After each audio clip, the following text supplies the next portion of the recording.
Thank you, Mr. Chairman. I'm starting YouTube. I'll let you know when it's live. Okay, I see the live button up there and we're rolling in. And all right, Carol, let's go ahead and take the roll if you would, please. Representative Bear. Here. Representative Burkhart. Here. Vice Chair Duncan. Here. Representative Ayer. Here. Representative Gray. Here. Representative Heiner. Representative Sherwood. Here. Representative Western. Here. Chairman Greer. Here. All present. Thank you, Carol. Appreciate that. Okay, folks, today we're going to get through three bills. We've got House Bill 207. That's coal-fired generation facility closure litigation funding. House Bill 205. That's request for select committee on extractive industry transitions. And then House Bill 240, Wyoming Consumer Rental Purchase Agreement Act repeal.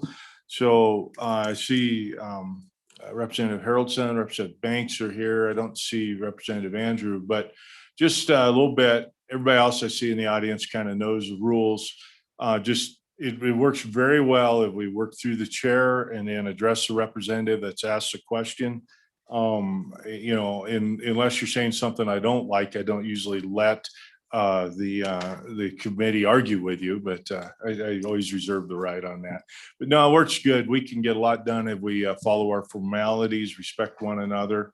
So with that, Representative Haroldson, why don't you come forward and tell us about your bill? Thank you, Mr. Chairman and board. I thank you for allowing this to come forward and having this conversation today. Before I dive into 207, I'm going to tell a little bit of a background of why this is coming to the table and why this is a need. As most of us know, there is a massive battle going on for the energy industry in this country, in the energy sector. And I'm not here today to discuss the best way to generate power or the best way that we should do that. I'm here today to discuss a simple thing, and that thing is called reliability.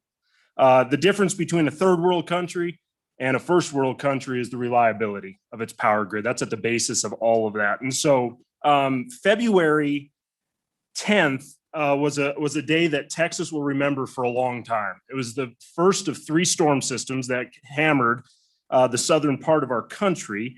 And in that, we got to see a phenomenon take place, and that was a massive power grid failure. This power grid failure came in the form of starting out with just a rolling blackouts and then went to full blackouts in many areas. And we got to see right in the ballpark of 4.5 million homes and businesses without power. And you might sit there and say, well, that's bad. What made it even worse is single digits as well as massive amounts of snow. And the reason for this, as the governor of Texas stated, was frozen wind turbines and solar panels that were iced over, as well as frozen natural gas equipment. They weren't ready for what came. They're estimating $195 billion worth of loss to the state of Texas. It's the largest natural disaster in Texas's history. Why do I bring that up?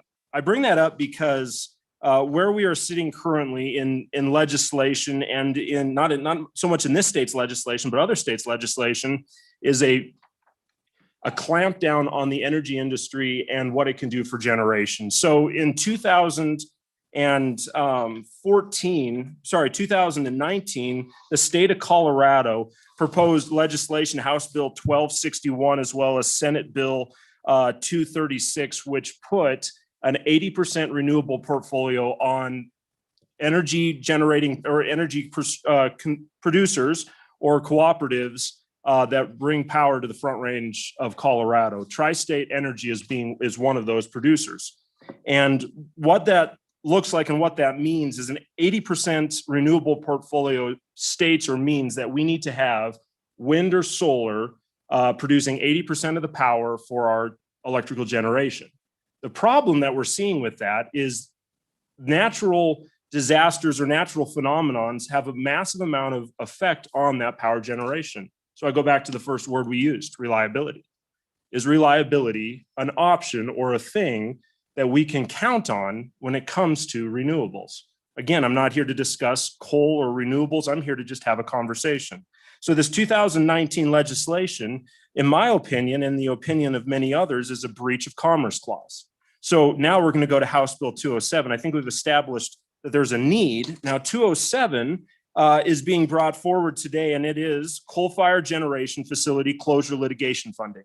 That's a huge, obviously huge title, but what it really stands down to is we as the legislature would like to give give our blessing as well as a direction to the executive branch to bring lawsuit capabilities against any state that would breach the Commerce Clause of Wyoming.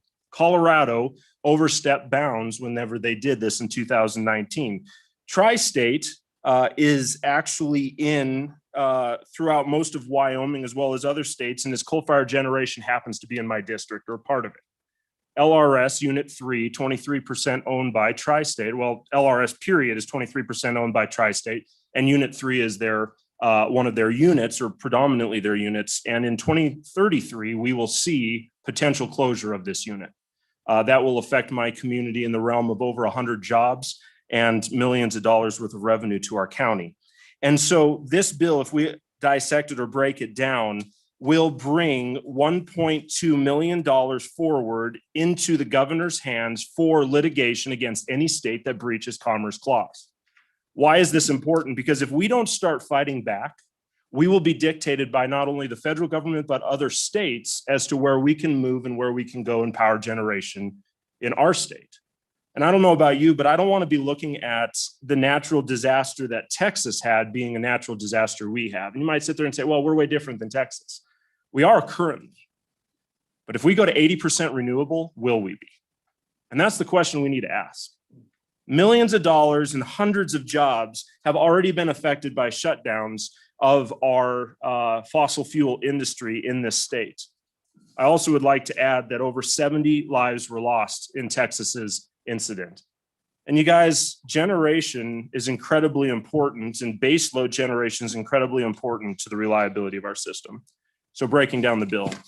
On page 2, line 1, it says the legislature finds, and it goes through a list, and it says in I that Wyoming is the largest producer of coal in the United States. In II, it says the production, sale, and consumption of coal contributes greatly to Wyoming's economy, contributing millions of dollars in taxes and other revenues annually to the state of Wyoming. And III, it goes on to say the state of Wyoming and the coal industry have worked together for years to develop Wyoming's coal in a safe, clean, and responsible manner in order to provide clean and reliable coal that can be exported and utilized for the nation's energy needs. We're the #1 exporter of coal in the United States and the #1 producer. Goes on in section IV or 4, the export of coal is vital to interstate commerce, the global economy, the economy and propriety of interest in the state of Wyoming, the economic interest of Wyoming citizens, and then on at 5, other states in the United States, including states in the Western United States, have enacted and enforced laws that have had the result of greatly curtailing the demands for an export of Wyoming coal. As a result, Wyoming's coal production has decreased, and Wyoming's coal-fired electrical generation facilities are being forced into early retirement, harming the state of Wyoming and its citizens. And so it continues to go, and you guys can read and probably already have read this, but what we're seeing here is the fact that a massive part of the generation of power in our state is coal. A massive part of our economy is coal in this state. And if we don't do something very drastic, in my opinion, of standing up and saying, you know what, you're not going to walk onto our playground and dictate how we play. And that's what we've done. States have done that to us. The federal government's done that to us. And if we don't stand up, I truly believe that we will see ourselves very soon being in the exact same place that Texas was last month. Not only that, but because of the power that we generate, many other states could be exactly in the same place. So power generation is important. Reliability is even more important. And I think we need to realize that reliability does save lives. And I stand for questions. Okay, thank you, Representative Harrelson. Good job. Appreciate that. Any questions, committee? Yeah, Representative Heiner. Thank you, Mr. Chairman. Representative, I appreciate you being here and for your enthusiasm for this topic. But we also know that the state is currently in the process of utilizing the interstate clause or intercommerce clause to sue other states because of coal exporting. So is that similar to what we're already doing, this proposal that you have to use this clause for electricity? Is it something that we're already using against other states for coal exports? And will this hamper the state's efforts as they're hopefully going to the Supreme Court this year with this other lawsuit? Go Mr. ahead. Chairman. Yep, go ahead, Representative. Thank you, Representative Heiner, and thank you for the question. And so this is the cool part. We do currently sit in a lawsuit on coal port litigation, and I'm with you. I hope it does find Senate or not Senate, but the Supreme Court this year. This is different in the fact that up to this point, we have not stood up to these energy portfolio stipulations. So there's no lawsuits that have gone forward in that area. And you may sit there and say, well, can you even bring this forward as a Commerce Clause issue? And the answer is yes, we can. And the reason we can is because in 2014, 2015, we had a lawsuit that was brought by the state of North Dakota against the state of Minnesota. And that lawsuit actually stated the exact same thing we are. Minnesota was dictating the Dakota's ability to generate power through lignite coal. And obviously you go into the below the Balkan, there's a massive amount of lignite coal and a massive amount of mine mouth power generating units. And so Minnesota told North Dakota and South Dakota, hey, sorry, you have to produce 70 or 75% renewables, and you're going to have to shut your coal-fired power plants down because we want to have a cleaner environment, quote unquote. Not that, and that we could talk all day long about that aspect of it.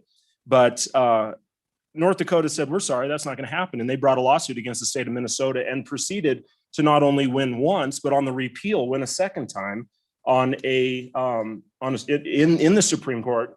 And so we've got basis to actually win this lawsuit if we were to bring this lawsuit against any state that hampers our ability for commerce, especially in the realm of electrical energy. Any further questions for the committee? Representative Burkhart. Thank you, Mr. Chairman. Representative, thank you for your bill. A question. While you talked about section 1 quite a bit, let's talk about section 2. Why 1.2 million? Why not 1.3 or 1.5 or 1? Representative Haroldson. Thank you, Mr. Chairman. Representative Burkhart, thank you for that question. Honestly, 1.2, I call that the moon. And the reason we grabbed that number is because that was what was in the coal port litigation funding that was taken out. So that was kind of money that we could play with. I will be the first to admit that appropriations, and I am sure we'll have a wonderful dance on this number. But I figured, you know what, if you ask for 500,000, but you really wanted $1 million, you'll never get $1 million. But if you're really, if you ask for 1.2 and you end up with $1 million, that's a good place to stand. And so the reason we grabbed that is because that was what is in that coal port litigation fund. That is kind of a leftover. It's a stagnant pot of money right now because we are waiting for that Supreme Court hearing to become reality. Yep. Go ahead, Representative Burkhart. Thank you, Mr. Chairman. So Representative, how much money does the governor currently have for all these various litigations? How much money is currently in the office of the governor for these? Go ahead, Representative. Thank you, Mr. Chairman.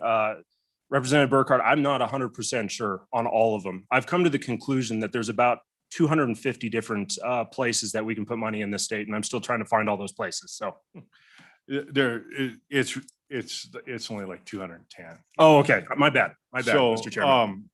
A committee, I have that breakdown. I just don't have it handy. I'll email that. Representative Larson had sent that to me, what we've got in the various litigation accounts, and I'll find that email and forward it to the committee, and I'll copy you, Representative, on that as well. Thank you, Mr. Chairman. You'll need it when you go in front of appropriations. I appreciate that. Okay. Committee, any further questions? Okay, would you sit tight? Yes, we've got some more follow-up, Representative. Absolutely. Appreciate that. So could I get the folks who are online to raise their hands so Carla could bring them in? I'm assuming that Speaker Luthi is going to want to speak. I see Shannon Anderson probably will want to speak on this. Who in the audience? Can I just get a look for 1, 2? Okay, so Sean and Travis. Okay. Then let's go ahead and Sean, why don't you come up? I normally let the governor's office go first, but in the interest of time, while we bring Randall in, if you would introduce yourself and give us your remarks, please. You bet. Thank you, Mr. Chairman, members of the committee, Sean Taylor, Executive Director of the Wyoming Rural Electric Association. I have a feeling we're going to get to know each other real well over the coming year and to see you all a lot, I think. As I've said in the past, we represent 14 distribution cooperatives. And I usually say 3 generation and transmission cooperatives, but I always forget that there was a new G&T created not too long ago by Powder River Energy. It's called Members First Generation and Transmission. And they joined our association as well. So now we have 4 G&Ts. As Representative Harrelson mentioned, the Tri-State was kind of they aren't driving this legislation, but what is happening to Tri-State was kind of the basis for this. And I'll explain a little bit what happened. So when Colorado passed their legislation, Tri-State put together a group of folks facilitated, by former Governor Ritter in Colorado. And he's got a think tank through the Colorado State University. And so they facilitated this group of stakeholders, both in the state of Colorado and tri-state stakeholders. Myself and Rennie McKay from the governor's office were part of that. And it was clear to us and the point of this was Tri-State was putting together their responsible energy plan, trying to figure out how they're going to meet Colorado's renewable portfolio standard goals and carbon emission reduction goals. And so they put together what is called a responsible energy plan. And it was clear when we first started discussing with this broader group that not only did the majority of the folks in that room, because they were from Colorado and there were some lawmakers and some folks from the Polis administration, that not only did they want to reduce their CO2 emissions in the state of Colorado, but they were looking across the border to Wyoming and New Mexico and all their bordering states. And so Mr. McKay and myself were very adamant that you can do whatever you want in the state of Colorado, but don't cross the border and try and legislate or regulate across the state line and impact Wyoming ratepayers. And we had some agreement. And at the end, when the responsible energy plan was kind of blessed, that was the understanding that they were going to stay within their boundaries. Well, it didn't take long for us to see what could potentially happen. And I do want to say potentially, because there was an article in the Casper Star a few months ago that talked about Tri-State closing down Laramie River Station. And that was completely false. They're only a minority owner, so they wouldn't have the power to do it. But what could happen potentially, and again, I want to say potentially because I don't want to use scare tactics, is Tri-State could be forced because of Colorado laws to curtail what they import from Laramie River Station, which could ultimately make that Unit 3 uneconomic and or inefficient to run.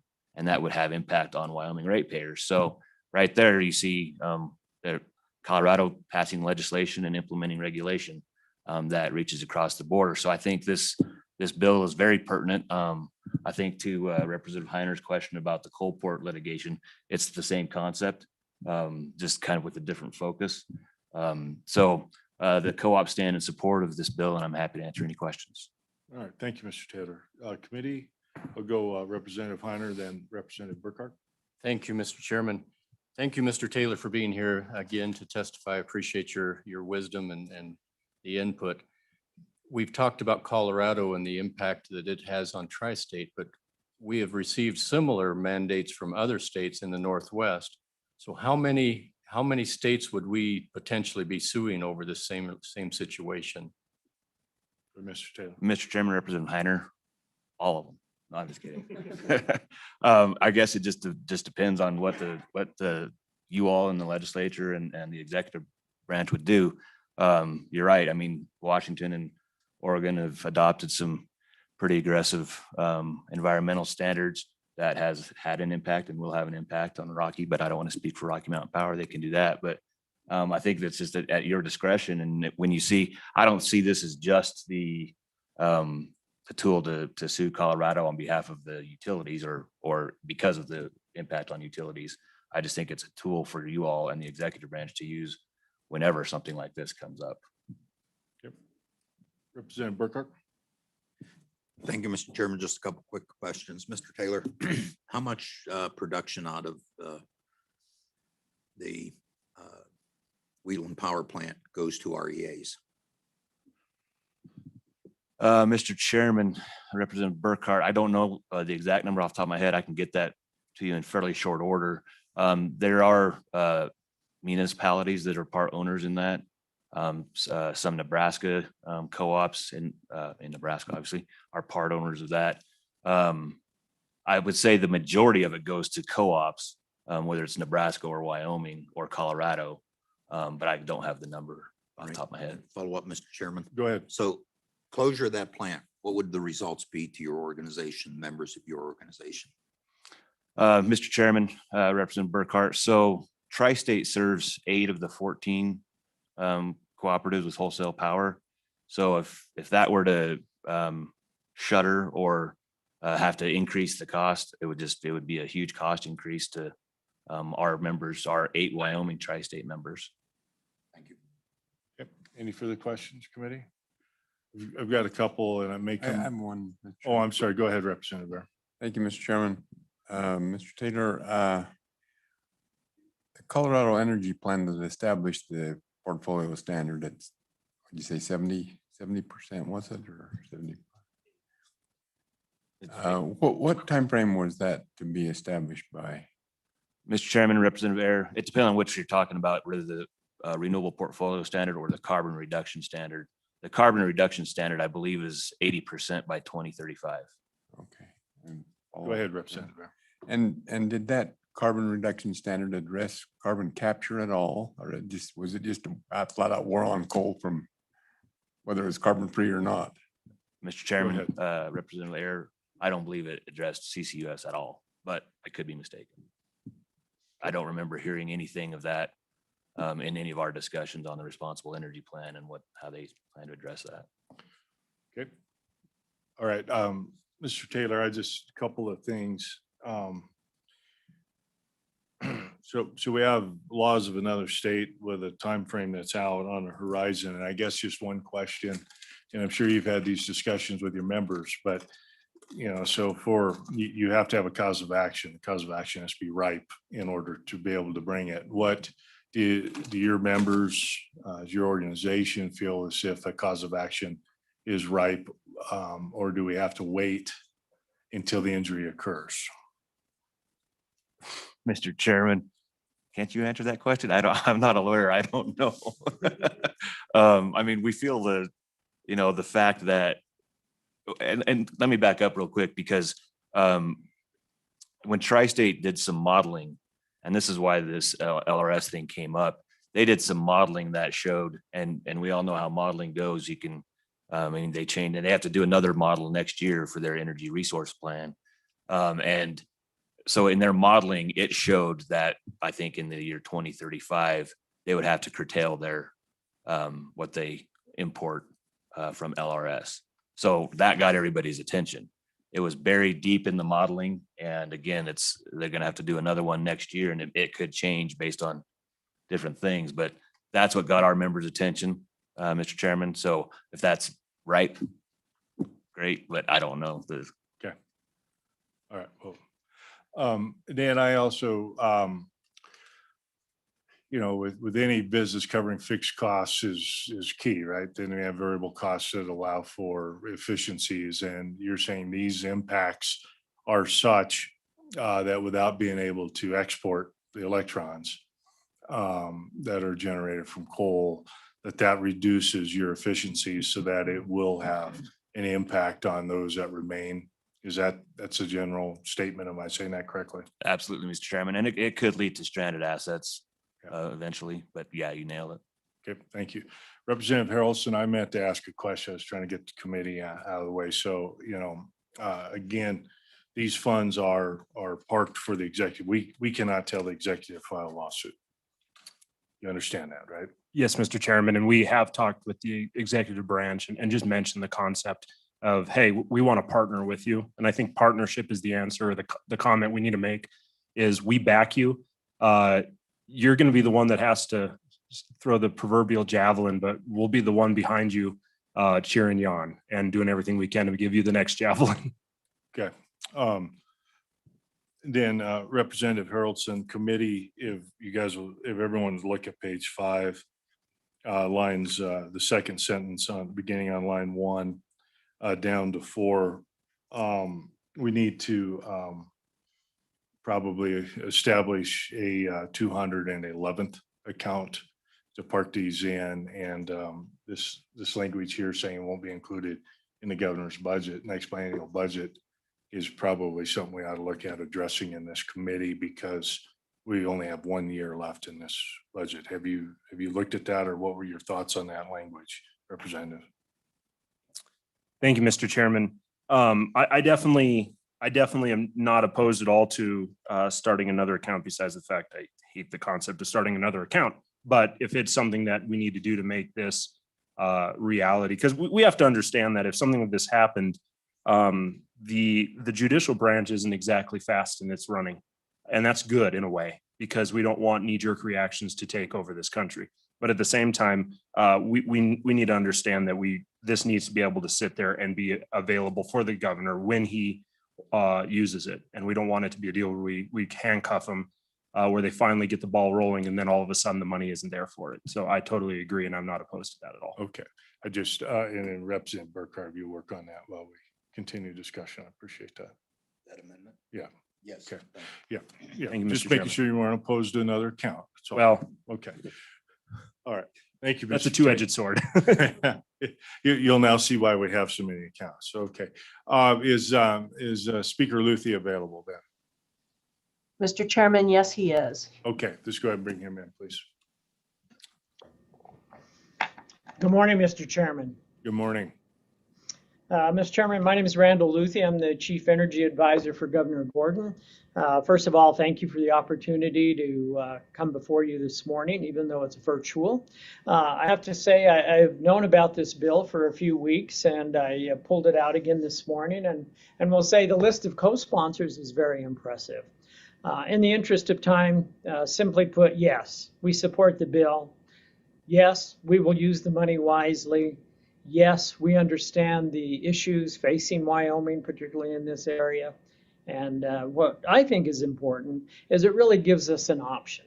Litigation is just one of the, I won't say many, but one of the tools the state of Wyoming has as we attempt to make sure that we have a reliable grid system and electrical presentation system, and that we want to continue to be able to provide power to consumers, across the United States. We looked at the Minnesota law. That is an interesting law. I mean, the opinion itself became rather fractured, but what they finally did settle in on is under the Federal Power Act and the Clean Air Act, that Minnesota could not pass a law that would drastically limit the ability for consumers in Minnesota to receive what may have been the cheapest power they could get. And that was one of the discussions. And so it's very similar. The 10th Circuit, which is one we have, unfortunately, there is a circuit decision that says Colorado can pass some laws that does, able to set up somewhat of their renewable portfolio standards. So at least two different decisions, two different circuits. This just gives us an option. And above all, it's a great messaging bill, Mr. Chairman and members of the committee. It shows that Wyoming's ready to defend its ability to produce power. And if we have to, we will use it for litigation. So thank you. Okay, any other questions for, go ahead, Representative Gray. Thank you, Mr. Chairman. Mr. Luthi, I support this bill 100%, but my concern is, I really believe in learning from history. And on the coal export issue, 2014, the legislature set up an account to pursue litigation against Washington State. At that time, there were 3 or 4 proposals for coal export facilities, and the governor did nothing. And, it's a previous governor, and that's in history, but I think it's important until we came up with the concept of saying, if the governor's not going to do anything, then the legislature is going to do it. We're going to create a procedure where the legislature is going to be the plaintiff and on behalf of the citizens of the state of Wyoming. And even that bill, which was vetoed, then after that, the governor's office waited another year to get this done. And I know that history in 2019, I mean, or whatever year that was. I mean, I think it's important for us to recognize that it takes a lot of initiative to bring these things to fruition. And I'm just concerned that it's not going to happen if we park these funds in an account. I mean, so what is the follow through element? I mean, frankly, Mr. Luthi, your comments have kind of concerned me more in that respect. I mean, we can't, in my opinion, have we got to have the initiative on these efforts. And so I'm not trying to be, but so do you agree? And what kind of provisions do you think in the office there are to have that follow through? Because I mean, I'm not into feel good at this point. I'm into getting something done and exporting our coal and also protecting these domestic coal-fired power plants that have a real function, real economic function, a reliability function. And let's get both of those markets going, the domestic again and also the export markets. And we could be in a better shape than 2013 or 2014 or whatever year you want to talk about in the first half of the second decade of the 2000s. That was a good coal year.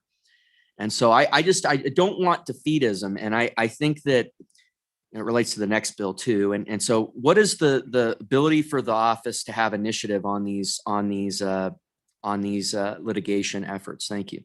Go ahead, Speaker. Mr. Go ahead. Mr. Chairman. Thank you, Mr. Chairman. Representative Gray, as you might guess, I'm a little hesitant to talk about prior administrations. So let me focus on what this administration has done. You mentioned that there wasn't any litigation filed in 2014. However, there was litigation filed under Governor Gordon. That it's before the Solicitor General, waiting for an opinion there. I understand the concern. I can only speak for what we've done in the last year. I can only speak really what I've done in the last year and a half to work with the governor and the legislature. I think we have a strong record of supporting our coal industry, which is a big part of our electrical grid system and certainly our electric reliability system. So I would say we have a good record for it. I notice you have a reporting requirement in the bill. That certainly is, I think, one method to help keep the legislature informed. But while we're on that reporting requirement, I might just ask if since litigation doesn't move quickly, but it's entirely up to the legislature, if annual is enough or do you really want it twice a year? It's up to you to decide. So with that, Mr. Chairman, Mr. Greer, all I can give you is my personal assurance that this office and this governor is extremely committed to protecting Wyoming resources. Okay. All right. I do have, and I won't be as delicate as Representative Gray, Speaker Luthi, I guess I would be shocked to find a negative what I'm about to ask, but I have to assume that the governor's already directed the AG's office to look into this and that they've already prepared a memorandum of possible causes of action and a path forward. Has that happened? Mr. Chairman, I would be surprised if you were not direct. And I have to say, I will have to look to see if I have not seen that memorandum. Let me see if I can find where we are on that. So Speaker Luthi, if I could, if you could get back to me on that and I'll share that information with the committee, we would greatly appreciate that, sir. Absolutely, Mr. Chairman. Okay, thank you. Appreciate that. Okay, committee will keep moving on, try to get through our three bills. I think Shannon Anderson, if we can get her brought in, but in the meantime, Steph, you were out of the room when I asked if people wanted to speak. Did you want to speak to this bill? Okay, then Mr. D-Type, please come forward. Very much appreciate you wearing a tie to the committee, sir. Mr. Chairman, Ms. Anderson is no longer in the attendee area. She dropped off the call. Okay, if she pops back on, just let us know, okay? Yes, sir, I will. Okay, thank you. Mr. Chairman, members of the committee, Travis Deti with the Wyoming Mining Association, and I will let you know, I'm batting 1,000 this session for ties. So Blue jeans are a nice touch, though. is that my next charge, Mr. Chairman? Mr. Chairman, I'm Travis Deti. I'm the Executive Director of the Wyoming Mining Association. And just at the front, we fully support the bill. We fully support the concept. And I'd like to take a couple of seconds here just to comment and thank the committee. I haven't been able to say as much as I wanted to say to this committee in recent days, but I want to thank you for your obvious and strong support of our industry, of the coal industry. Whether it be the reliability issue, whether it be the support for funding carbon capture and storage, which is key to keep our industry viable in the future, or whether it's bills like this. This committee and the body has been very supportive. Your support has not gone unrecognized, and we are very grateful. So thank you. You know, the one thing I would say to this, and we had a lot of interesting debate on the reliability issue in the last couple of days this week. One of the things that comes up often is that, you know, it's the government tinkering in the free market. And I will say this, this market is not free, and it hasn't been free for a long time. And it's been because of states like Colorado legislating the market and legislating what power sources you can use. You know, it's not free, and Wyoming needs to get in the fight too. And, you know, I would say just looking at this bill and piggybacking on some of the comments about how much is in it, I'd say you probably need more. If you're going to go to war on the legal front with Colorado and Oregon and Washington, you're going to need more. That would be my suggestion, but we're fully supportive of the bill. You know, our coal resource is vast. We've got about 288 billion tons of recoverable coal right now. That's coal we can get to today. The total resource is over 1 trillion tons. We mined our 8 billionth ton of coal this year. That gets lost in the fact that the industry is down. But ladies and gentlemen of the committee, you know this as well as anybody, to let that resource just sit there, to let those jobs go away, to let that revenue slip through. I mean, it's scandalous. So this state has got to fight, and this gives the governor tools. It gives him the funding to fight those fights. And we appreciate the bill's bringer, Representative Harrelson. Thank you very much. Thank you for all the bill sponsors. We're 100% in support of this. Okay, thank you. Any questions for Mr. Deti? Okay, Mr. Deti, we appreciate that. We'll keep moving. So I see a late hand get raised on the screen, and this is now the second day in a row. But in the interest of true public testimony of that, I can't read the name. Carla, if you could bring that person in, we'll take they wish to speak on this bill, we'll take that testimony. Thank you, Mr. Chairman. She is coming in.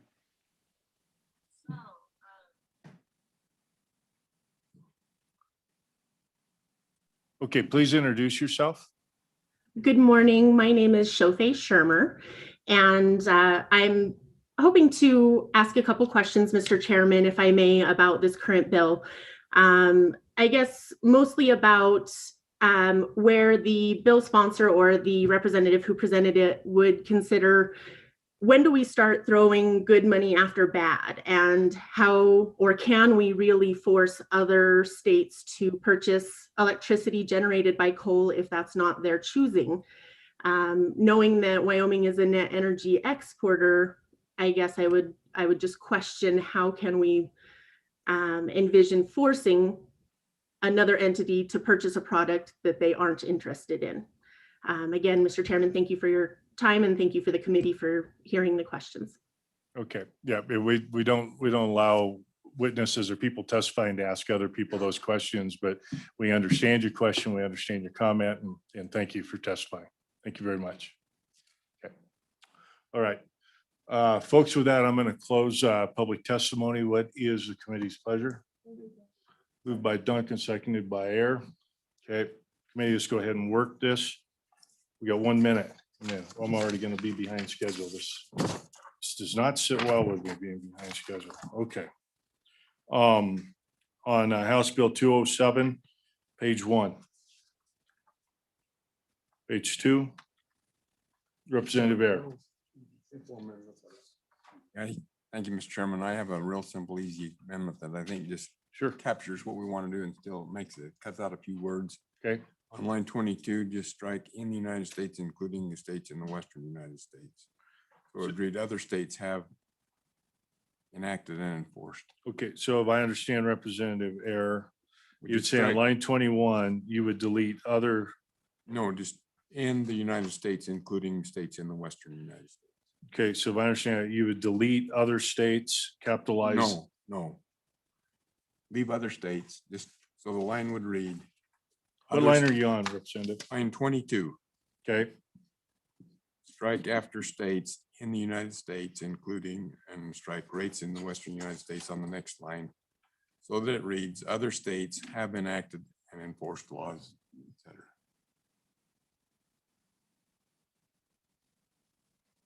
let me see your paper. I'll second for discussion. Okay. All right, I've got this. So Carol, on line 21, it would read other states, then strike in the United States, including would be stricken. Then down to line 22, you would strike states in the western United States. You got that confused look. Well, on my paper, it's line 22 and 23, not 21 and 22. I don't know if I've got a different.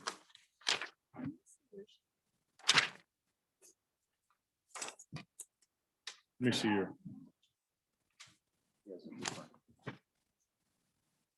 Am I in this?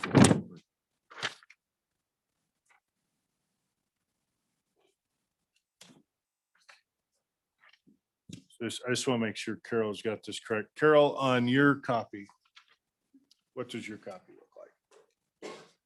Okay, yeah, Carol's copy looks like mine. Okay, I will give this to Representative Air. Oh, I apologize. Yep. Okay, so folks, the amendment, proposed amendment, which has been seconded, if you're looking at page 2, what it does is on line 21, we would strike in the United States, including. On line 22, we would strike states in the western United States. So that it would read, other states have enacted and enforced laws that have had the result. Everybody see that? Carol, you're good? All right. Sorry, I thought that would be real quick and simple. Yeah. Because of the. Okay, any discussion on the amendment? Question being called. All those in favor? Aye. Okay, opposed? Okay, amendment passes. Page 3. Page 4. Page 5, Representative Burkhart. Thank you, Mr. Chairman. Mr. Chairman, I would propose an amendment on page 5, line 1. Delete, starting on line 1, the sentence that starts with it. Delete line 2, line 3, and line 4. And replace those with wording to the effect that there's created an account in the governor's office into which the monies appropriated from this bill are deposited. Monies in that account shall be continuously available to the chief executive officer for the litigation in this statute or this bill. Mr. Chairman. Hold on, second. Second by Duncan. Okay, discussion. Mr. Chairman, that may require some other changes in the bill. And I'll just talk about those. If you go back to page 4, line 19, the sentence that starts this appropriation and expenditure, I think will be taken care of by that and the reporting requirement. So it would delete the sentence starting on line 1 that reads this appropriation all the way through line 21 with separately. On page, on line what? Page 4. Yes. Line 19. Okay. Starting with the word this. Yep. Okay, and that entire sentence that continues to line 20 and 21. because I think then I would recommend that we go to page 5 under line 14. Delete line 14, the word appropriated through line 15, litigation, and just insert from the litigation account and the use of those funds. That's the reporting requirement. I think it reads better as all, Mr. Chairman. I know it's confusing. I don't agree with the third one. Okay, that's fine. I agree with the second.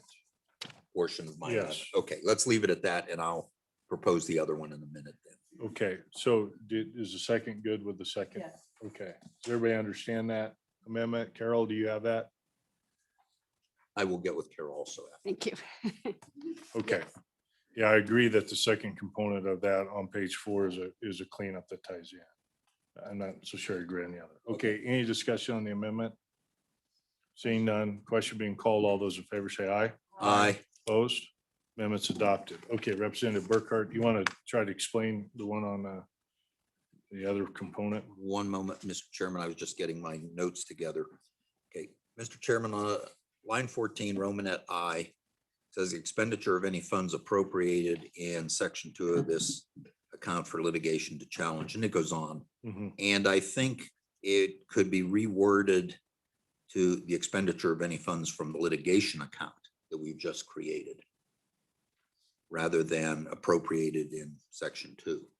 Because that's what we would want to know is the funds in that litigation account and the use of those funds. I kind of agree, except that we are appropriating to that account.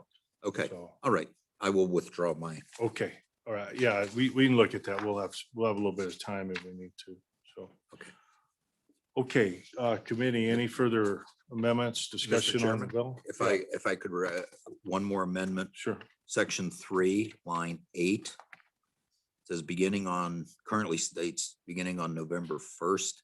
I would change that to October 1st, Yeah. mainly so that we have the opportunity come towards the end of the year in our, the last of our joint interim meetings to review those. Yeah, So I would further with that same amendment, drop the 6 months and just leave it at 1 year. I would change that to and each year thereafter. I don't think we need a 6-month report. to okay, this do we have a committee. second on the amendment?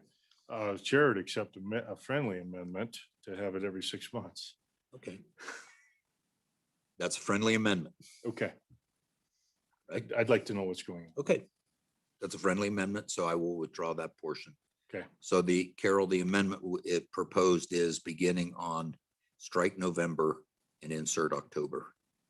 Okay. Okay, everybody understand the amendment? That's good. That helps planning with our meetings much better. Okay. All those in favor say aye. Aye. Opposed? All right, any further? Thank you, Representative Burkhart. Good amendments. Yeah, go ahead, comments? Thank you, Mr. Chairman. I definitely vote an aye on this, but I appreciate the last amendment. I really hope this committee over the ensuing interim and in the future, we could really follow through on having this testimony and the initiative from this committee for the governor to act. I really don't believe on the coal export issue that we would have had that litigation would have been filed. Obviously, you can't do you can't give the other scenario, but without House Bill 251, even though it was vetoed, and the initiative that we did in 2019 after it was vetoed, the fact that we were going to file it 2 weeks after in the budget session, again, with veto-proof majorities and bring it through, I don't think that litigation would have ever happened. And I truly believe that. So I think it's going to be this body that's going to need to have that follow-up and ask questions if it's not happening.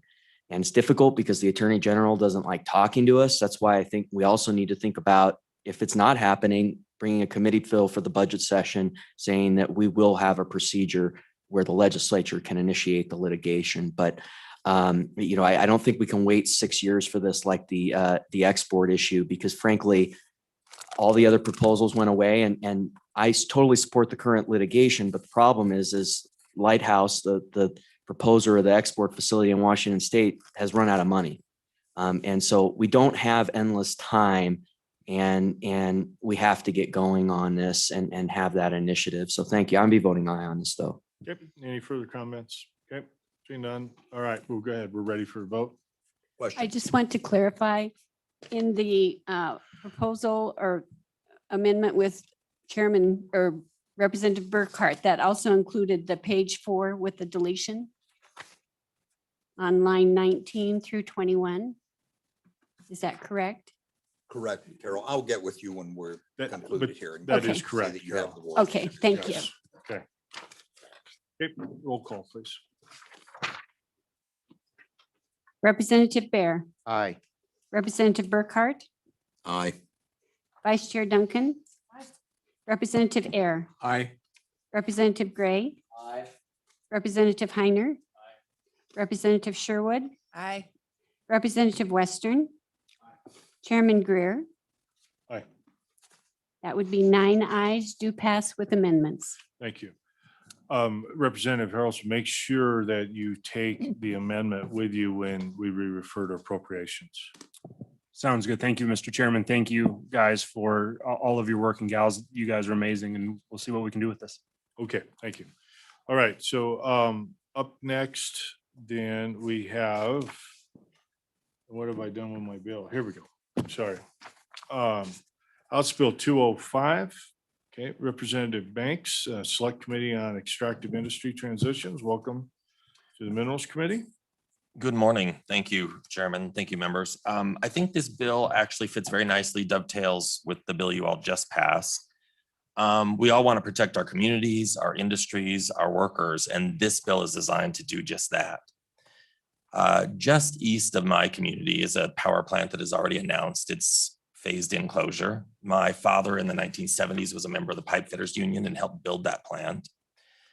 That closure has huge potential ramifications in my community. It's one of the larger employers. And while the company that is looking at closing that plant has said that none of those workers will lose their jobs, it doesn't guarantee that those jobs will be in Wyoming. So a lot of those jobs may be transferred to other states, to other communities, and we'll lose those workers out of our community. We all also know about the potential closure in Lincoln County, and we certainly know what's happening in the northeast part of our state with the coal mines. So that was sort of the impetus for this bill. It's a forward-thinking bill that'll allow us to best serve our communities and workers impacted by the fluctuation in the extractive industries and the potential closures of coal-fired power plants and coal mines. The bill creates a select committee on extractive industry transitions with members from both the House and Senate in coordination with the Wyoming Business Council and the Wyoming Energy Authority. The select committee will develop a plan to identify and support ways to add value and facilitate economic development in Wyoming's mineral resource sector, including through the development and introduction of legislation. The bill allows the legislature to continue supporting communities and workers in transition while identifying ways to help diversify our economy and provide quality jobs for those that are most impacted. It also dovetails really nicely with the 2020 House Bill 4, which was the coal marketing plan. So with that, I'll kind of walk you through the bill. Page 2 establishes how members will be appointed in their duties. So the President of the Senate and the Speaker of the House will each appoint 3 members, appointed as nearly as possible to reflect the percentage of the elected majority and minority parties, with no more than 2 members from the same political party. Page 3 establishes the goals of the committee. So one of those goals is to develop knowledge and expertise among its members regarding issues related to transitions in the extractive industry in Wyoming. It'll be coordinated with the Wyoming Business Council and the Wyoming Energy Authority. Section A is to understand and promote the proactive approaches taken by communities that are already under place by communities, state agencies, industry groups, and individual firms with respect to the extractive industry transitions. And then Section B identifies and supports ways to add value and facilitate economic development in Wyoming's natural resource sector, including through the development and introduction of legislation. Romanet 3 is to engage with representatives from energy impacted communities, labor unions, public utilities, economic development organizations to develop and introduce legislation as necessary to assist communities, workers, and businesses that are or will likely experience impacts due to transitions in oil, gas, coal, including the potential closure of existing extractive industry facilities. Page 4 establishes the governor appointed liaisons to the committee that shall aid, advise, and select the committee on issues related to transitions in the extractive industries. Lines 15 through 22 are sort of boilerplate language that the liaisons will serve without salary, but may at the governor's discretion receive per diem and mileage or actual expenses for attending the meetings. Page 5, section 2 sets up the initial committee within 30 days after the inaction of the bill. Section 3 appropriates $22,000 from the general fund to provide salary mileage per diem to members of the committee, along with necessary expenses. That appropriation would expire the end of June 2022, and any unexpended funds will revert back. And then on page 6 is an appropriation of $5,000 from the general fund to provide per diem for the governor appointed liaisons. Same thing, that will also expire the end of June. And any unexpended or unobligated funds will revert back. So that's the bill and the purpose. I think it's designed to help our communities and look at innovative ways that we can continue with those communities and to benefit. So I stand for your questions. Good. Committee, any questions, Representative Banks? Representative Duncan? Thank you, Mr. Chairman. I struggle because I can't stand task force, but I wonder how we could somehow integrate this idea, because I see the need for it, but I can't stand task force. But I wonder if and how we can blend this with a CTE program and this together. Do you see how there is some sort of possibility that we could somehow mix those together without a task force? Mr. Chairman, Representative Banks. Representative Duncan, I agree with you. I mean, we're committee to death. I don't disagree with that. This seemed like the best idea. And I don't know that any of us want to see more reports on a shelf or more committee work that doesn't go anywhere. So I do think there may be some potential to do that for sure. I'm not sure how we would work that into this, but that certainly may be a potential alternative. Yep. Representative Burkhart. Thank you, Mr. Chairman. So Representative Banks, you talk about extractive industries. Does this include bentonite? You know, Go ahead, Representative Banks. Sorry, Chair. Mr. Chairman, Representative Burkhart. It certainly could. I mean, we weren't exclusive to coal, and that's why we put extractive industries as a general term. Particularly, I mean, obviously our focus was those coal communities that are seeing the downturn, but it could certainly look at potential other industry or other extractive industries that potentially have growth or are seeing a decline. So I think it wouldn't be just coal related. Okay, Mr. Chairman, Good. follow up. So Representative, what's the difference between this and what this very committee here and say, including the Select Committee on Federal Natural Resource Management does?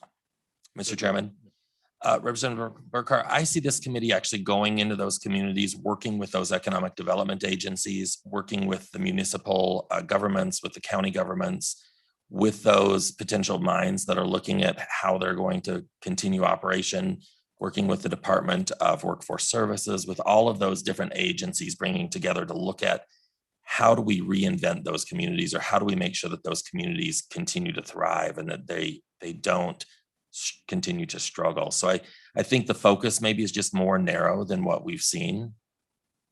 Mr. Chairman, so in effect, we're duplicating the Wyoming Business Council and those programs only through the legislature.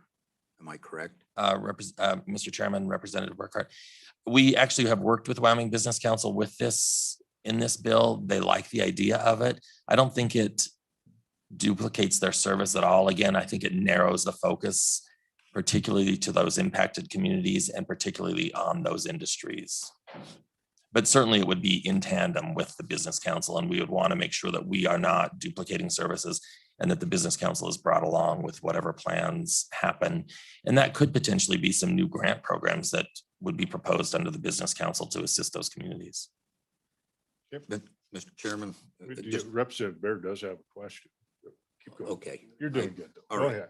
So Representative Banks, page 2, line 22, select committee shall, continued over on line 3, develop knowledge and expertise among its members. I guess I have a problem with creating a committee that then has to develop its own knowledge and expertise. I think it would be better to have someone do that. How do you address that issue? Mr. Chairman, Representative Burkhart, I think that would be where we would hope that the Speaker of the House and the President of the Senate would appoint those members that have a lot of that expertise. That doesn't mean that they may be, they may not have all of the expertise necessarily, but certainly have the interest and a background in extractive industries, in economic development, and in community leadership. Thank you. Yep. Representative Bear. Thank you, Mr. Chairman. Representative Burkhart really asked a lot of the questions that I wanted to ask, but do you believe, Representative Banks, that there are not 3 experts or 3 people that have a great deal of knowledge in this area in the House of Representatives today? Good. Chairman, certainly, Representative, certainly I do. I think, and I would hope that as if the bill passes and the Speaker of the House appoints those members, that those are the members that he would look at appointing. Go ahead, Representative. Just a follow-up question. In the makeup of this committee, you chose 3 people from the House, 3 people from the Senate, but you also put a stipulation that there be a representative from each party. And we also have independents and other parties, and they're not going to get represented in this particular type of committee. And it seems that with such a small number, the way our House and our Senate are today, there would be overrepresentation from the minority party. What are your thoughts on that? Mr. Chairman, Representative, obviously I'm a member of the minority party. I think the diversity of those opinions is important. I think the challenge with the other minority parties is there's only 1 member of each of those currently in the House. And so that puts that person, then we're really assigning who that person is when they're appointed by saying that, it has to be a member of like a tripartisan member, or in that respect. Does that make sense? But I do think the diversity of opinions between both parties, at least in this case, the majority and minority party, are important. Representative Bear. To answer your question, yeah, it makes sense based on the numbers, but I think the same would hold true of the minority and majority parties as well. So I would be against such a stipulation. Gotcha. All right, Representative Banks, thanks. Did a good job presenting your bill. Appreciate Thank it. you. It's your first time here? It is. Yeah, okay. No blood or anything? Right? Okay, awesome. Carla, if we could get the folks online who wish to testify on this to raise their hands. And I really do need to have everybody get their hand up so I can manage this a little bit better. Okay, so I see. Okay, good. Here in the audience, who wishes to testify on this? Okay, so we'll go with Ms. Johnson first, and then we'll bring in probably Dan Neal, and then we'll go to staff. We'll just kind of work through them. So why don't we go ahead and get Dan Neal lined up to come in online as soon as Ms. Johnson's done. Yes, Mr. Chairman. Thank you, Mr. Chairman, members of the committee. My name is Tammy Johnson. I'm the Executive Director for Wyoming State Afl-Cio. We're stand in support of this bill to open up the conversation that we need to have in the state about the future of work. While the conversations do occur during the legislative session and do occur in legislative committees, much as this one is, I think a focused conversation, much like we've seen happen with some of the other issues that have reared their heads in the last few years. One that comes to mind is the Select Committee for Recalibration for Education. Without that conversation, it would be very difficult to formulate what education needed to look like in the future for the state. So I kind of liken it to that, but I think it's time for us to have a conversation. Like many of you, my daughter left the state and didn't have work here. She's back now, and I'm really happy about that, but she wonders what the future of work will be for her, not just in the extractive industry. That's not the industry she's in, but I think when we think about our young people we want to prepare our state to be able to have conversations about the future of work. We also, AFL-CIO also represents members of the utility workers, and they're very concerned about what their future will look like. In regards to a question earlier about education, the community colleges, I do know that the utility workers are planning training for transitioning off of whatever's going to happen to their industry into other jobs. And those careers include working on learning how to develop battery storage for renewable resources, how we can move the industry of renewable resource to this state. This bill isn't just about replacing coal. I think we need to talk about carbon capture and what those jobs will look like. What kinds of jobs will come with that, and a committee that's devoted to having those conversations, I think will be very beneficial for preparing for if we do make that switch that the governor's advocating for. Right now, we don't have, any idea what that might look like. So this committee would be able to facilitate that conversation. Okay. I'm happy to answer any questions. Yeah. Committee, any questions? Okay. No, we appreciate your comments. Okay, Thank I you. apologize. I'm going to leave to go watch another bill. I so understand. Yeah. Thank we you. Keep a good eye on It's a that other 3 bill bill. morning for me. Yes.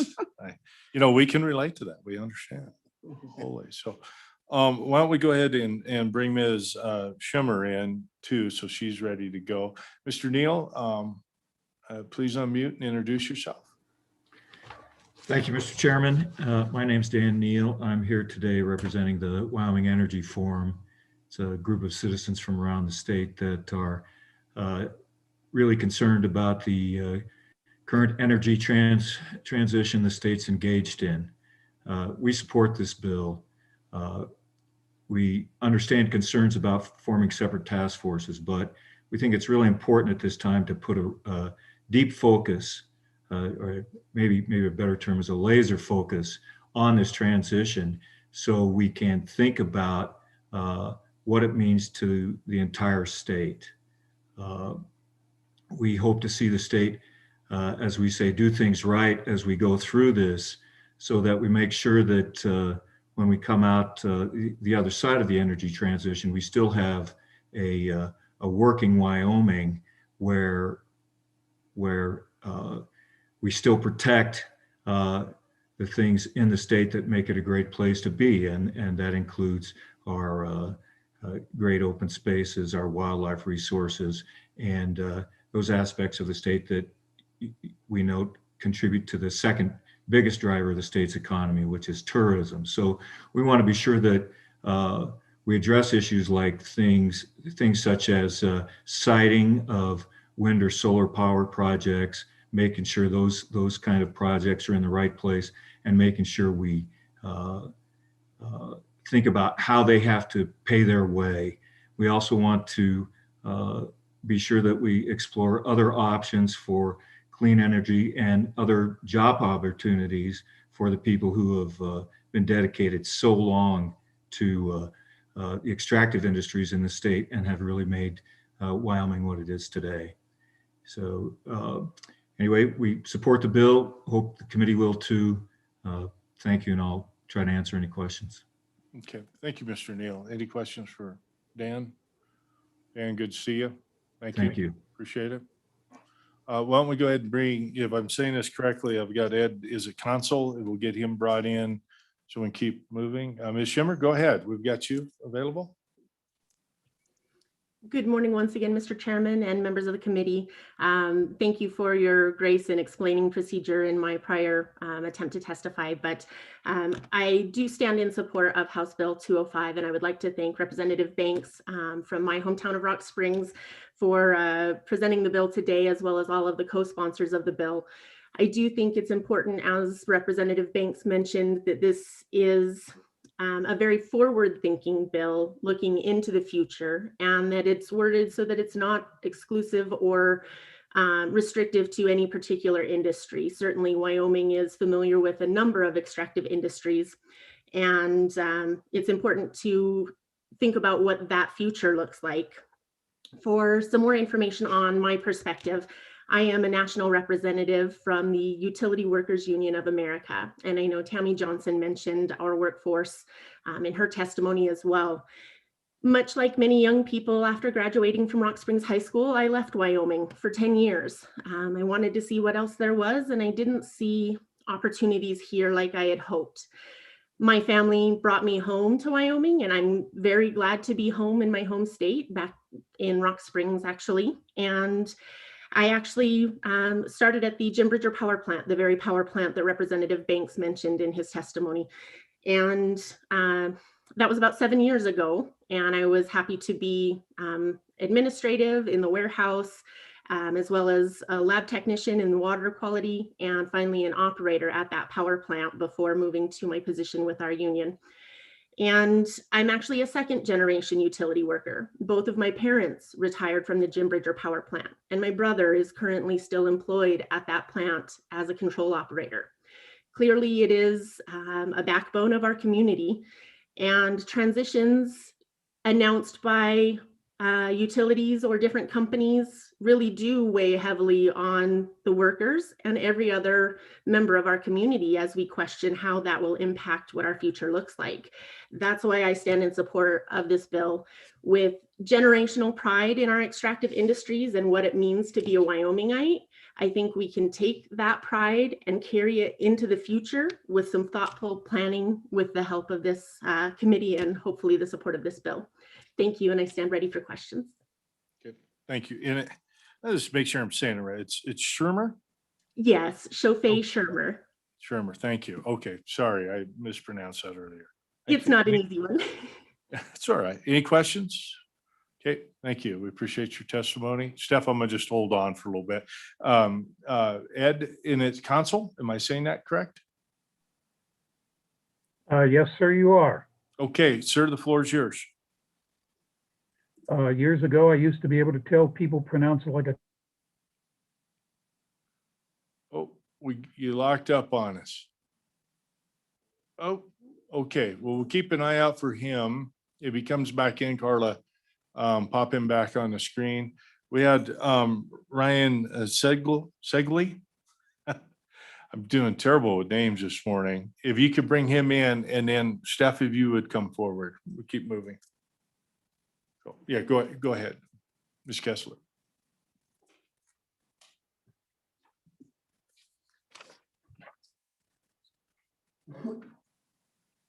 Right, that's what I understood. Okay, double check that. Is my mic on? There No. it is. Great. Okay. There you go. I'm Steph Kessler with the Wyoming Outdoor Council. But I'm still not hearing you very well. So It shows green. there you go. Just Is that right in. better? Sorry. There you go. Like Okay. a rock star. Grab it. All Steph right. Kessler with the Wyoming Outdoor Council. Great to see you all this morning. Thank you for this time. We rise in support of this bill, and I thought I'd outline just some topics that we haven't heard so far. We all know the state's getting impacted by energy preferences and markets happening outside our borders, whether we like it or not. And we heard the first bill discussed this morning is an approach to try to influence things outside our borders. And that's a tool in the toolbox, as we've heard. We see this as another tool in the state's toolbox. And it's something that we think we can actually possibly have more control or influence over as well, because it's about what we do inside our borders. And so we think it focuses on giving ourselves a bit more control in this national and frankly global debate about energy, and kind of stepping up to the plate ourselves and saying, okay, this is on us. What are we going to do about this that we can actually take care of, or at least attempt to control in the state of Wyoming? And these are two tools, the first bill you heard this morning, and then this one, that you could say complement each other. What we really like about this bill too is that it invests in the experiences and wisdom of Wyoming people. I envision this select committee holding public listening sessions in many towns and communities around the state, listening to what Wyoming people have to say, their experiences, what their wants and needs are, and their ideas. and that they're going to provide a lot of opportunity to figure out some proactive legislation or maybe some solutions here. And I want to say that this next thing I'm going to say without hopefully offending anyone. And so I'll take it on myself a little bit. I work with a lot of different staff and conservation groups and have trained a lot of new people that come into the field over the years. And one thing I constantly let them know is that sitting in your office, isolated from Wyoming people, you are not the smartest person in the room. You have got to get out. You've got to talk with people. You've got to engage with communities. You've got to listen. Because Wyoming people, if you ask them, if you go out to them and if you work with them, they will come up with ideas and thoughts that you would never have considered sitting where you are in your office. Now, I don't want to say the legislature is exactly like that, and there is a lot of expertise in the legislature, but what I think this bill does is it actually gets the legislature out on the road, listening to Wyoming people and hearing some ideas about what could be done. And I think that's a great resource. I have a lot of faith in Wyoming people. Why a select committee? I think Wyoming people deserve this focus. We really need to dig in on this. We need this targeted focus. The other bill that was mentioned about economic development zones, very, very broad, not as targeted as this one. Also, this follows up on other select committees we've had.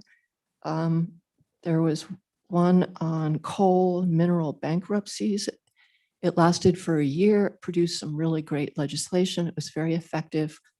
We see select committees as temporary to do a job, to focus in on it, to be ad hoc and then get out of the way once they've created some solutions for the rest of the legislature to look at. So we think this is a good bill at the right time. And I'll stand for any questions. Thank you. Committee, any questions? Representative Bear. Thank you, Mr. Chairman. I'll be quick. Ms. Kessler, you mentioned listening to the people. Can you tell me what you believe a citizen legislature is? Mr. Chairman and Representative Bear, I absolutely do believe that legislators are here to listen to their constituents. But having been down here for a while, I also know that you all are spread very thin. You have what, maybe 500 bills to look at this session. You've just got a lot on your plate. It's very hard for a body of 90 people to maybe address this issue. And so we just think that's why you create a team of people that can focus in on it a little bit more. Thank you. Yep. Thank you. Any further questions? Okay. Mr. Consell, we'll get you back. Hopefully we've got the internet connection, sir. You can unmute. There you go. Yes, sir. I truly apologize. My internet is a little bit flaky this morning. I don't think that's your fault. So go ahead. Well, I mentioned the carrier, but I don't think I want to do that at this point. Everybody else does. Okay, well, Verizon. So if I get cut off again, now you'll know why. Chairman, members of the House Minerals Committee, first of all, thank you for the opportunity to speak today. My name is Ed Consell, and I live in Laramie. And I want to encourage support and passage of this bill. I have a concern, and there's been other speakers who have kind of hinted at this, and I'm just hoping that this bill will result in a select committee that focuses on learning all the issues and looks at all the paths forward. And what I see missing here, I'd like to see included all aspects of renewable energy and storage. It was mentioned earlier about the situation in Texas, and a lot of that had nothing to do with the fact that they were using renewable energy. Texas is #1 in wind, and last I read was #2 in solar. So they have made a strong move despite being an extractive industries state. And once all these aspects of renewable energy are looked at, then develop and introduce legislation as necessary to assist the communities, the workers, and the businesses. Because, as has been mentioned a little earlier, Wyoming is going to experience impacts due to changes not only locally and not only those mandated by surrounding states that use our electricity, but also nationally and the worldwide energy market. So with that, I stand for questions, and I think I made it through without breaking up again. You did. Thank you, Mr. Consul. Any questions? Sure, we appreciate your testimony. Thank you very much. Thank you, sir. You bet. So last is Ryan, and please introduce yourself, and please be brief so we have an opportunity to work the bill, sir. Absolutely. Thank you, Mr. Chairman, for having me here this morning. My name is Ryan Sedgley, and I'm a former power plant valve mechanic and currently a student at the University of Wyoming College of Law and Hobbs School of Environment and Natural Resources. I'm here today to testify in support of this bill. Just to put it very succinctly, I think this bill will help us put a laser focus on what we need to do to revitalize our communities where the energy transition is affecting these towns negatively. We've seen it around the state. There's a lot of towns, whether it's the energy transition or otherwise, towns are struggling, people are struggling. We need jobs. And we need jobs that are dignified and are going to help build community and help build, culture and make Wyoming the amazing place that we all know that it absolutely can and should be. So I would encourage you to vote yes on this and help us focus on building our communities and the economy around the state. Thank you. All right. Well, thank you. We appreciate it. Committee, any questions? Good luck with your studies. It's an honorable profession. Trust me. All right. Thank you, sir. Thank you. With that, we'll close public testimony. What is the committee's pleasure? Ready? I'd like to move the bill. Okay. Moved by Sherwood. Is there a second? Second by the committee. Okay. Seconded by Danny Ayer. Okay. Any general comments on the bill? Okay. Let's go brief. Thank you, Mr. Chairman. As critical as this issue is, I feel like our committee is the perfect committee to actually address this. We do this. We deal with economic development. We have two people on the committee actually who specialize in economic development. We actually are going to be dealing with economic development this interim.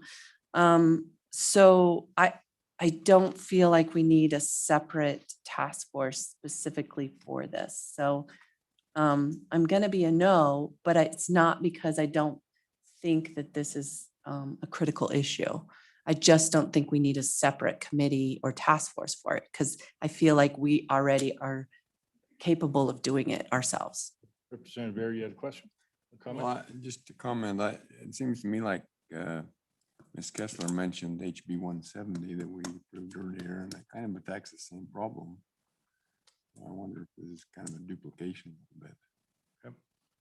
So committee, Chairman because I Burr. feel better today and I'm in a, oh, go ahead. Question. Thank you, Chairman. I just wanted to remind the committee that we use the same template that created the Coal and Mineral Bankruptcy Committee in terms of the makeup. So that's where we got that language about appointing and how many from, each party. So just as a reference on that. And I would hope that either the select committee or an interim topic would also include looking for nuclear opportunities as part of this transition discussion. Okay. I, for one, wasn't very pleased with the work of the coal bankruptcy task force and spent days and days of my life correcting their work. But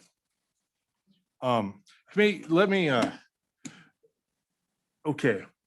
My fever broke last night. I looked at this stuff again this morning and I've got an idea. And the idea is I've got a substantial amendment to this, and it's primarily to get members of this committee paid. What I would like to do is, because everyone that's been on this committee knows before, I break you up into subcommittees to work on issues, and you do it for free. And it takes time out of your life to do that. And so let me just at a high level and just see if there's a general feeling for the committee here, but my thoughts are is that I would knock this down to 2 members from the Senate appointed from the Minerals Committee. We remove, we do the makeup close to our minority parties, that's fine, but we remove the no more than 2 component. Same way in the House, as it's members of the Minerals Committee. Okay, same language there. Then, of course, on page 3 is that they would develop and instead of introduce, page 3, line 20, they would recommend to the Minerals Committee any of these topics. And the reason why I look at it this way is, this is part of our greater discussion. There's no doubt about it. This committee does this. But it'd be a way to get some of you compensated for the work that we may end up doing. Mr. Chairman, I actually would vote for it that way because this is what we do versus a separate, completely separate committee. I mean, if it was a subcommittee of our committee, I'd be okay with it. But creating a whole completely different committee outside of us, I can't vote for it. But if it was something like that, that was a separate of ourselves, I could completely be on board. I like that idea. And so if the bill doesn't fail, we probably, as we are looking at economic development type of stuff, I would probably push management council for some extra funds for subcommittees on our committee anyway. So, all right, well, with that, go ahead, Representative Bear. Thank you, Mr. Chairman. Just to be clear, you said 2 and 2? 2 and 4, or 2 and 3.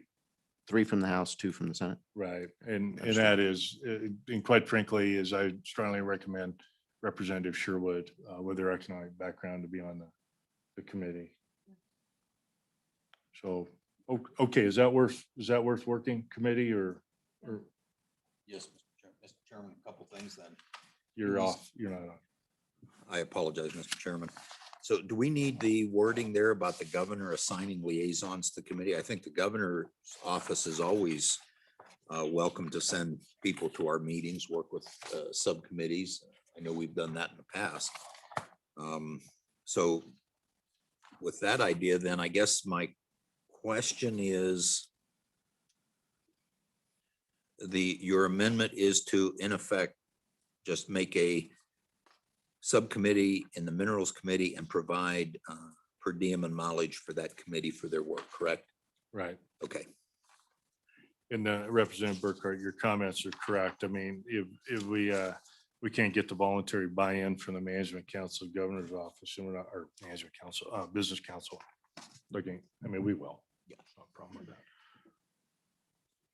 Yeah, go ahead, Representative. Thank you, Mr. Chairman. So, I still have some concerns. I mean, I like the more ad hoc structure on the subcommittee. I understand what you're trying to do, but I like the ad hoc structure. And I think it's part of I've always thought of them as more informal and freewheeling. And I don't think we need to have a whole structure behind it. And the other thing I struggle with on this bill is I just don't like the framing. I don't like this idea of a transition. I mean, it's just, the discussion is about economic development and other industries. And we have it all the time in this committee.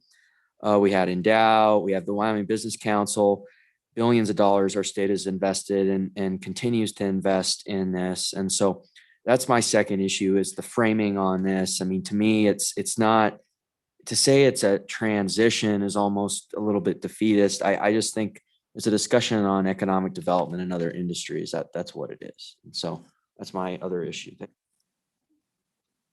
Okay, no, I understand. I do. Okay, Representative Sherwood. This was probably an oversight when we were drafting this, in including the Department of Workforce Services as a partner at the table. So I don't know if that needs to be addressed in amendment or just said that. I think Representative Sherwood, it's the committee's prerogative. I agree with Representative Burkhart that we don't even mention the executive.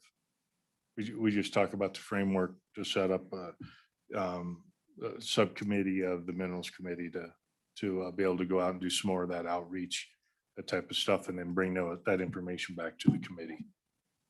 So Representative Burkhart, we need to get moving. We got one Yes. more bill. Thank you, So, Mr. Chairman. Mr. Chairman, that approach has worked in the past on some of the bills we've done in Yes. the past year.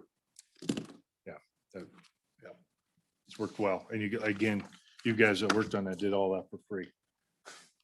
So, yeah, okay. So with that, do you want to take the chair real quick? Yeah. Okay, I'm gonna move, Carol, you ready for this?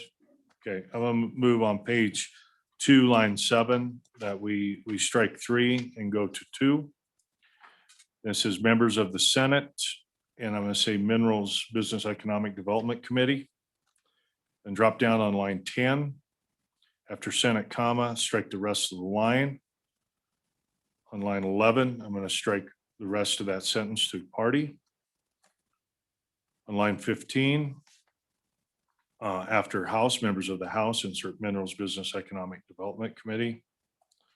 Drop down to line 18, after House and a comma, strike the rest of the line. Page 19, strike the rest of that sentence to party. On page 3, line 20, this is to develop and recommend to the Minerals Business and Economic Development Committee. There'll be legislation necessary to assist. On page 4, I would strike all of subsection C, which is lines 4 through 22. Mr. Chairman, would you repeat that last? On page 4, I would strike all of subsection C, that's lines 4 through 22. On page 6, I would strike subsection B, which is lines 9 through 19. Do we have a second?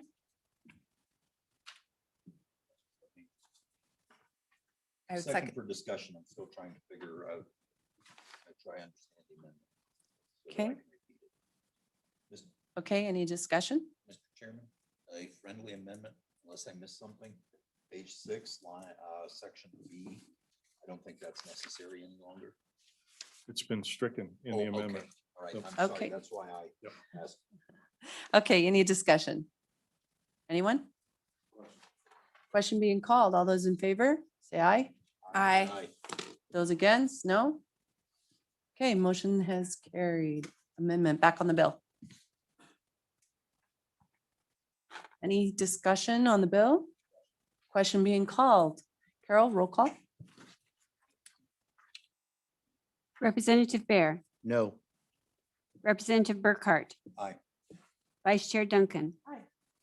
Representative Air, Aye. Representative Gray. Representative Heiner. Representative Sherwood, Aye. Representative Western. Chairman Greer. Aye. That would be 6 ayes, 3 noes, do pass with amendment. Okay, thank you, Representative Banks. Representative Andrew, we've got 28 minutes. Sir, we need to get through your bill today, so brevity is your friend.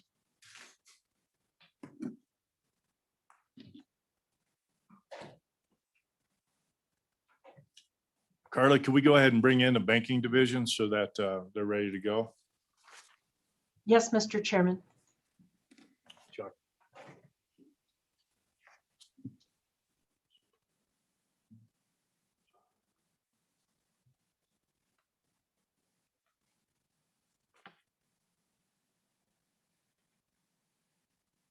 Go ahead. Sorry, Representative Andrew. Thank you, Mr. Chairman. I bring you House Bill 240, Wyoming Consumer Rental Purchase Agreement Act repeal. The idea was brought to me by Albert Faulkner of the Commissioner for the Wyoming Division of Banking. As a simple cleanup of the laws, the division is tasked with administering. The law was created in 1996. It requires that merchants primarily engaged in the rental purchase or rent-to-own business obtain a license from the Division of Banking to conduct such business. This act was a consumer protection law for those entering into merchandise rent-to-own transactions, such as appliance and furniture purchases. It does not apply to real estate. Wyoming currently has 25 rent-to-own businesses licensed under this statute. Rent-to-own transactions, while credit-like, are not true credit transactions. Payment history is not reported to any credit reporting agency. The law does govern default and reinstatement issues and how the rent-to-own agreement is to handle that. But a consumer's credit is not harmed by delinquencies or default. This statute does not authorize the Division of Banking to conduct any compliance examinations unless a complaint is filed with the office. Since implementation of the law in 1996, no complaints have been filed with the Division of Banking. And therefore, no examinations have been conducted to verify if the businesses are operating in compliance with the law. So there are two options. Broaden the division's authority to allow for regular compliance examinations, or, as is being proposed with this bill, repeal the law. It does not appear that widespread consumer harm is occurring in the RTO industry in Wyoming, given the absence of complaints over a 25-year span of the law. So it appears as though regulatory oversight and burden in this industry is not necessary. Taking a look at the bill,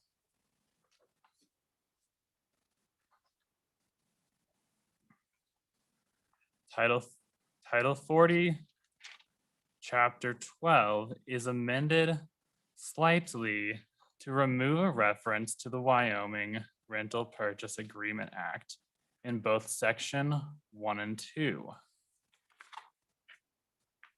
Section 2 repeals the entire Wyoming Rental Purchase Agreement Act.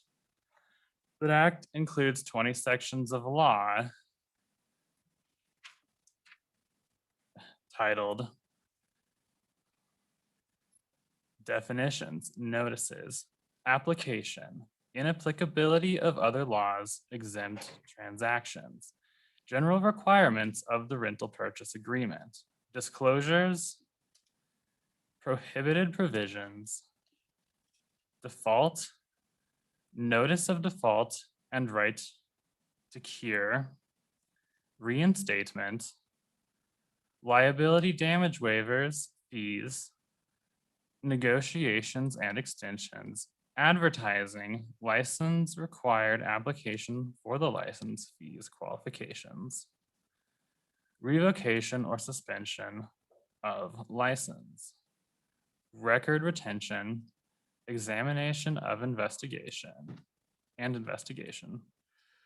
powers and functions of the administrator, enforcement, penalties, consumer civil actions, and merchants defense.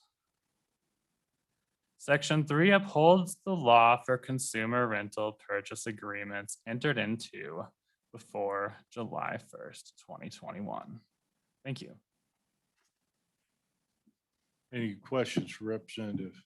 Go ahead, Andrew. Yeah, go ahead. Mr. Chairman, is there, so if I heard correctly, nobody has brought any claims under these laws since 1996? Correct. And Mr. Chairman, is there any concerns by removing these consumer protections that we will leave people in a lurch if there is a claim? Go ahead, Representative Andrew.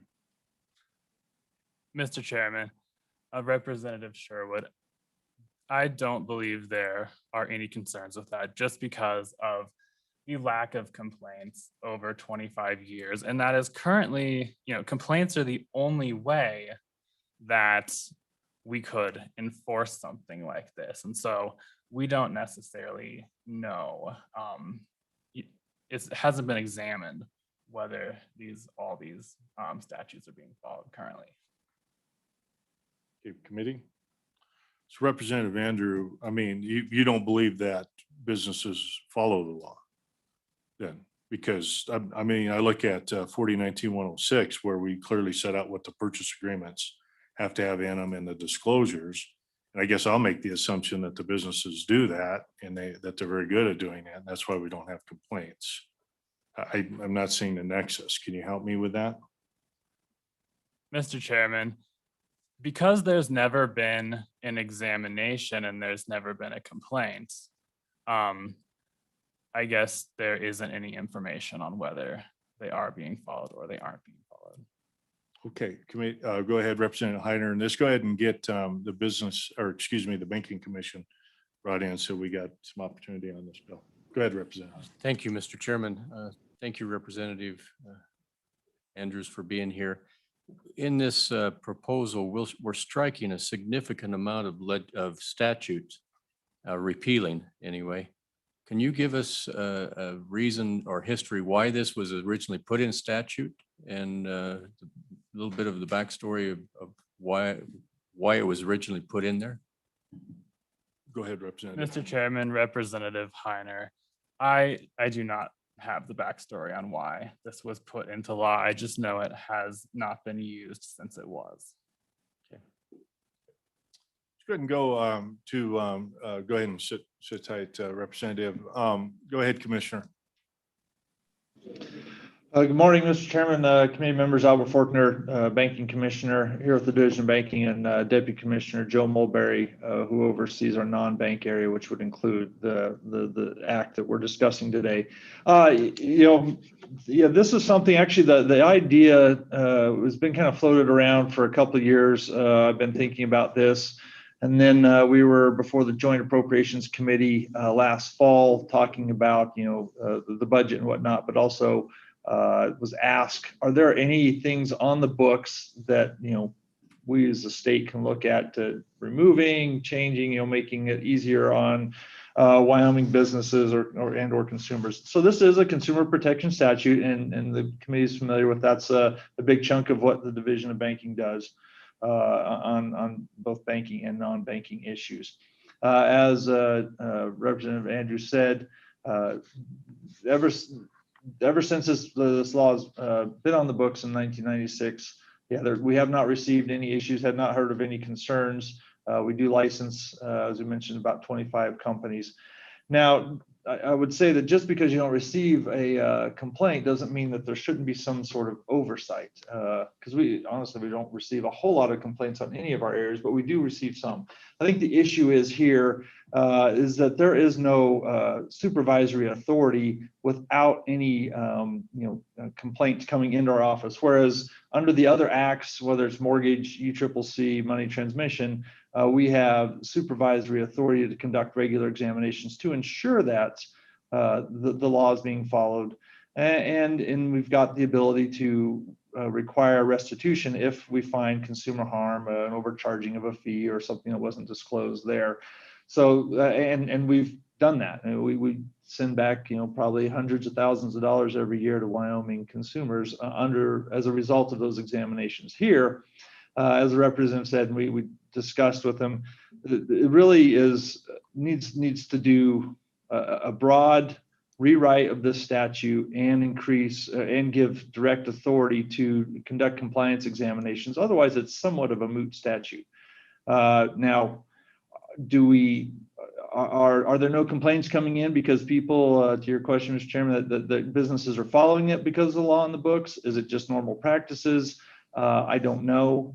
Is it that because we're not complying with it, we would have found other issues? Again, you just don't know. We have no opportunity to investigate or review for compliance. The other part that would require a major revision of the statute without a repeal or in lieu of a repeal is that e-commerce has changed how this industry operates. And so there's now, because right now the law contemplates brick and mortar. Back in 1996, e-commerce was not really an issue. There just was not very little, if any, going on. But now the business model has changed to where actually the way the law is written is prohibitive for some businesses that are outside the state that want to partner with, say, a Wyoming merchant. So we would require that as well. I would say that, again, it appears that this isn't an area that consumers are being harmed. Is there a potential for it? There is some, and the one scenario would be, say you want to host a Super Bowl party, assuming you can do that again in the world today, but and you go and do a rent-to-own purchase on an 85-inch TV, decide, well, hey, you know what, I might keep this, start paying on it, and then start skipping payments. Well, technically you're supposed to turn it back in, but and if you don't, then there's actually criminal remedies there for the merchant. But let's say you miss a payment and then decide, no, actually I want to keep doing this. I want to pay it off through the life of the contract. So the law does guide how that works, that the merchant can't reset it. Again, I don't know if that's a problem or not, because anecdotally, I would say it's not, because no one's come to our office, but again, we don't verify. So our proposal was that if it's not going to be I think meaningfully supervised, and it's a practice that doesn't cause a lot of consumer harm, is there a necessity to, in essence, regulate the industry? So our proposal is, as is being presented here, that the law can be taken off the books, and it's just not an effective statute that we have in Wyoming. So with that, Mr. Chairman, I'll definitely stand for any questions. Any questions, committee? Go ahead, Representative Bear. Thank you, Mr. Chairman. Commissioner Faulkner, you had mentioned the ability to investigate. Does this statute keep you from being able to investigate were you to receive a complaint?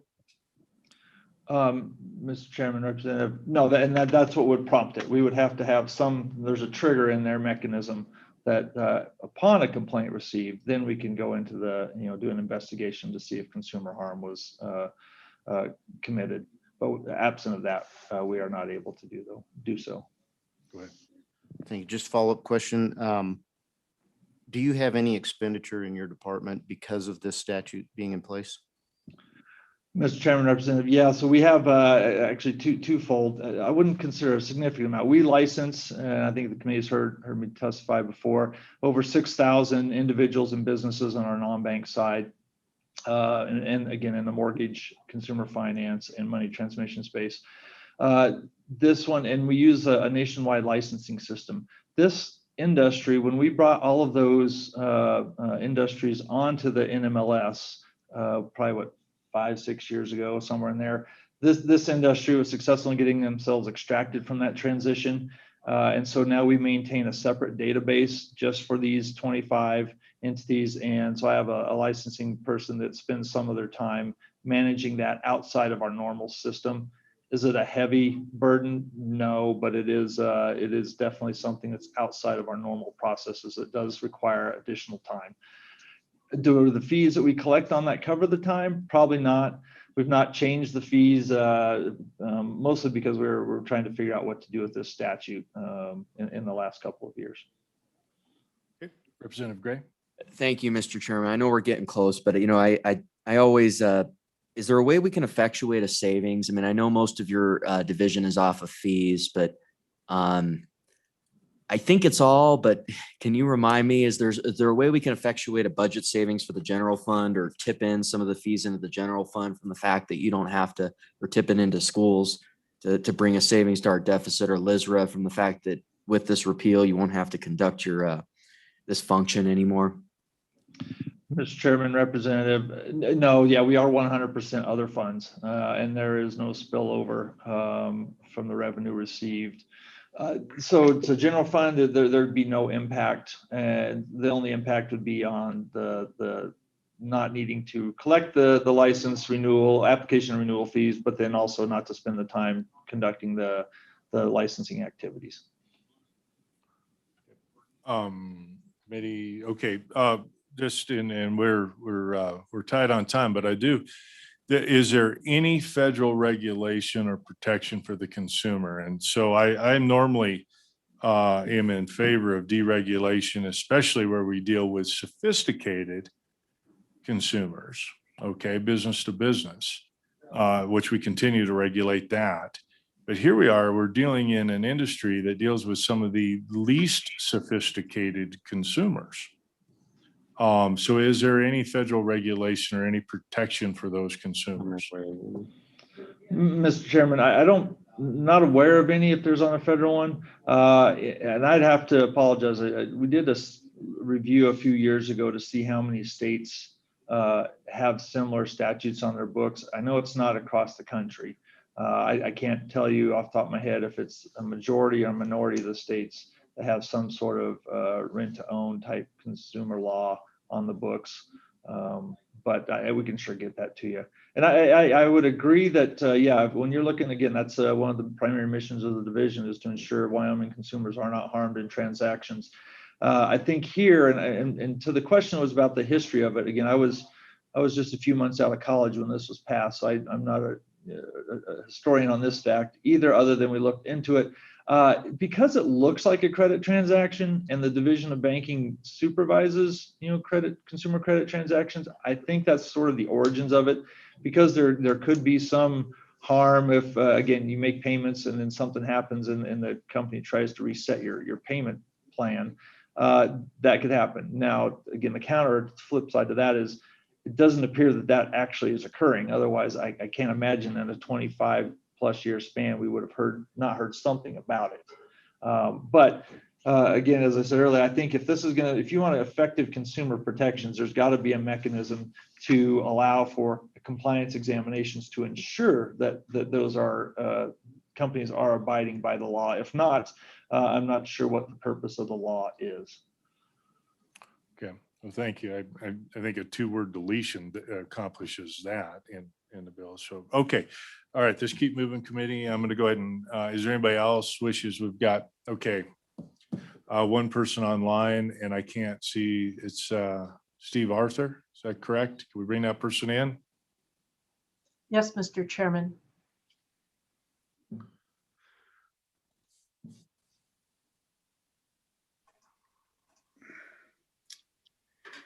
Can you hear me, Mr. Chairman? Yes, please introduce yourself. Certainly. Steve Arthur, I'm here on behalf of Rent-A-Center. I will be very brief because I know that you have a deadline at 10 o'clock. Because the bill was just introduced this week, we would be more than happy to work with the Banking Commission and Representative Andrew. We think that the bill provides some good disclosure requirements that protects consumers and make sure that any fly-by-night companies have some good guidance to make sure that they continue to operate. So the Banking Commission can continue not to have any complaints about the rent-to-own transaction. Mr. Arthur, and just to the Commission's point, 47 states do have a rent-to-own law on the books. Okay. Mr. Arthur, could you state what organization you were with again, please? Yeah, the company Rent-A-Center, they're a rent-to-own company, large rent-to-own company that operates nationally. Okay, so you operate in the business and you wish to keep the legitimacy of your business moving forward. Is that correct? That is correct. We would prefer that if there are any changes to the bill, we'd like to have some discussions with the representative and with the Banking Commission. Okay, so any questions for Mr. Arthur? Okay, thank you for your testimony. All right, I'm going to go ahead and close public testimony. All right, what is the committee's pleasure? Okay, moved by Gray, seconded by Duncan. Discussion? Any discussion? Okay, we'll work the bill. Page 1. Page 2. Okay, question being called. Carol, roll call vote. Representative Bear, Aye. Representative Burkhart, No. Vice Chair Duncan. Aye. Representative Ayer, No. Representative Gray. Aye. Representative Heiner. Representative Sherwood, No. Representative Western. Chairman Greer. No. 4 ayes and 5 noes. That would be a do pass motion that fails. Right, I recommend do not pass. Representative Ocean, I think we need, I think there's some good things to be discussed with this, and we'll keep the discussion up. Okay, all right, thank you. All right, committee members, we'll be back 8 o'clock on Monday. And depends on what the weather does and who stays in town. We might have members by Zoom. I don't know. So with my truck being broken down, it looks like I'm in town. So. Still broke. And by the way, I appreciate everybody driving me around and picking me up and taking me to get my